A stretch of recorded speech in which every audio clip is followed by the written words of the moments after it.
Hey everyone, welcome back to Rob's Car World. Another top pick. This is a 1965 Ford Mustang Fastback.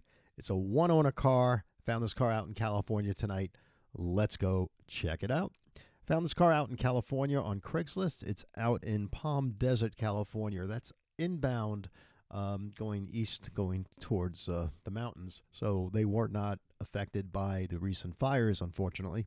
But fortunate, I'm sure that hopefully this car is safe and we can start inquiring about cars again. This 1965 Ford Mustang, if it's an early car and built in 1964, was really a 64 and a half, and they called it a 65 as a build plate. But the original Mustangs went through the assembly line right next to the 64 Falcons and Comets, and enthusiasts call them 64 and a halves. But by 1965, they were all, we all agree that they're 65 model years. But these cars were really pretty, being the first of the first generation. They came in a two-door hardtop, a fastback, and a convertible.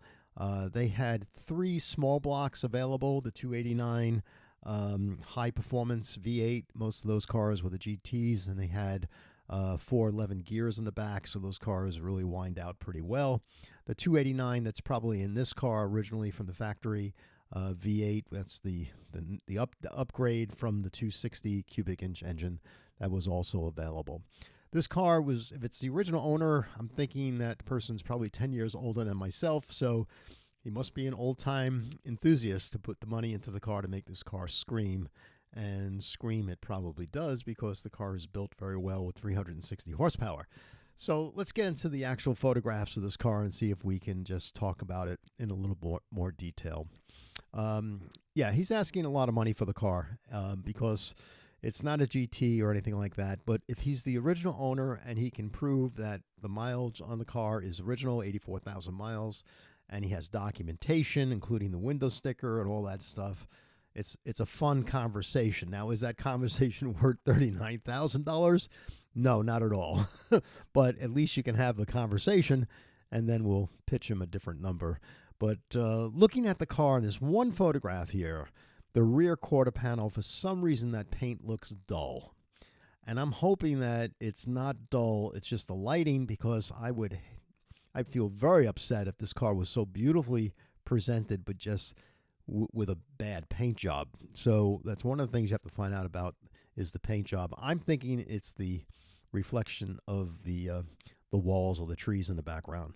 But I would hope that the paint job is as beautiful as the interior on this car. And there's the car, sits very well. All the chrome work is there in place. It looks a little dusty, but it looks like a very nice home too. That's a good area to buy a car from. There's the back of the car. You can see the dual exhaust coming out the back. The valance, that's all original and all. That's very pretty. The paint looks nice from this angle. I don't think it's the original paint. Could you imagine if it was? But I don't believe it is, but it is possible. The engine bay here, he said he did a mechanical restoration, and he also did a whole new interior, seats, carpet, you name it, headliner. And when you look at the interior photos, you can see it. This cross brace, I'm not sure if that's original or not, just to make the car a little bit more rigid. But there's the engine. The engine bay looks really nice. A beautiful Harley carburetor. Looks like a Harley carburetor anyway. Low restriction air cleaner. He may have just done all this work while the car sat inside. The engine sat in the car. I'm not sure if the engine came out. But if I had taken the engine out to do this beautiful work on the engine, I would have probably restored the engine bay itself, because you can see, the frame support here for the radiator wasn't repainted or anything like that. So this might be all original. It's nice seeing the original look of the car, and it might be the original paint as well. So that would be very interesting, because this looks very original. This cross brace here and the shroud here where the windshield starts, that does look original. I don't see any paint overspray anywhere as well. But fun interior, beautiful looking interior, and the seats look very inviting. That center console, I'm not sure if that's factory original, because I thought the center console was thinner and had a chrome strip going right down the center. But then again, this might be like a Shelby type center console because I don't believe these were cup holders. These were places to put your seat belts. But that's one of the questions you need to ask. But it is very pretty. The dashboard looks a little dusty. Again, the car looked dusty on the outside as well. So he may have just rolled this out and decided to take photos of it. But a beautiful interior, very inviting leather interior. The seats are really, really look comfortable. Nice gauges. Again, the GT model had different types of gauges here, I believe, instead of the idiot lights. So I don't believe that's a GT dashboard, but it is very, very, very attractive on the inside. So here's a situation where he has an original car and he upgraded all the suspension components, put in four-wheel disc brakes, power disc brakes, dual circuits, and things like that. And he did a really nice job, and it's a lot of money to do this stuff. Now, if this was my car and I did all this work, I probably would have put this car on the lift and restored the frame and painted the frame and the rails and all that. But this is original. You get a chance to see what the original underbelly looks like, and that's cool.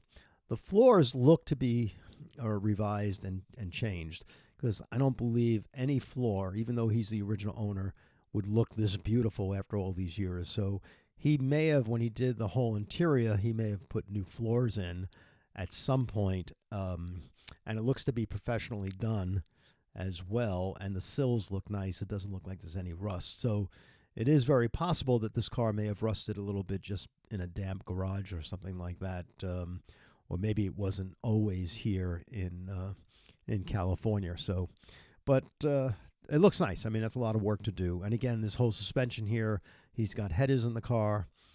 Everything looks very new.